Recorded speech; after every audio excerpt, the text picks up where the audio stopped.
नमस्कार. सध्या सूर्य आणि उष्णता याचा प्रकोप सगळ्या जगालाच भेडसावतो आहे. जगामध्ये उष्णतेच्या लाटा मोठ्या प्रमाणावरती जशा जाणवत आहेत तशाच त्या आपल्या देशामध्येही जाणवत आहेत. आपल्याकडेही म्हणजे आपल्या सोलापूर जिल्ह्यामध्ये उष्णतेचा हा फटका आपण एप्रिल मे यामध्ये बघितलाच. सध्या थोडासा पाऊस पडतो आहे त्यामुळे आपण थोडेसे गार आहोत, मात्र उष्णतेचा हा फटका सगळ्यांना जाणवतो आहे. आणि मग यावर मात करण्यासाठी जगभरातून वृक्षारोपणाचं महत्त्व सांगितलं जातं. जास्तीत जास्त झाडं लावली जावीत, आहेत ती झाडं जोपासली जावीत, वृक्षतोड थांबवावी अशा पद्धतीचं प्रबोधन सर्वत्र केलं जातं.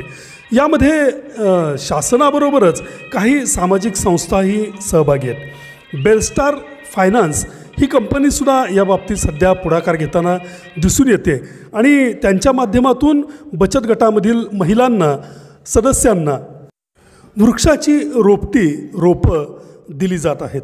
आपण त्यांच्याकडूनच, बेलस्टारच्या साहेबांकडूनच जाणून घेऊयात याबद्दल अधिक.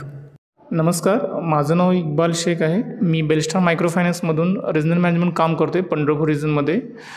आम्ही बेलस्टार कंपनीकडून एक उपक्रम राबवतो आहे सध्या, की आता सध्या तुम्ही पाहिलं असाल की आपल्याकडे उन्हाळा खूपच त्रासदायक गेला, तर यासाठी आम्ही झाडे लावण्याचं एक उपक्रम करतो आहे. आमच्या बचत गटाच्या किंवा आमच्या ज्या सदस्य आहेत त्यांच्या माध्यमातून त्यांना आम्ही झाडांची रोपटे देऊन वृक्षारोपणचं प्रयोग करतो आहे. बेलस्टार मायक्रो फायनान्स फायनान्शियल पतपुरवठा करता ह्यासुद्धा गोष्टी करण्याचा प्रयत्न करतो आहे. बेलस्टार मायक्रो फायनान्स आम्ही पंढरपूर शाखेमध्ये जवळपास 3000च्या वर आमचे सभासद आहेत. आम्ही सर्व सभासदांना कर्ज पुरवठा करतो आहे. व्यवसाय करण्यासाठी संदर्भात आम्ही त्यांना कर्जाची पुरवठा करतो आहे.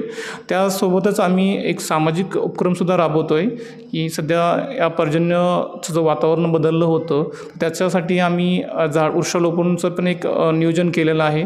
आम्ही पंढरपूर अंतर्गत आम्ही तो वृक्षारोपणाचं एक नियोजन केलेलं आहे आणि त्या अंतर्गत आम्ही आमच्या ग्राहकांना म्हणजे वृक्ष देऊन आम्ही त्यांचं वृक्षारोपणचं हा उपक्रम राबवत आहोत.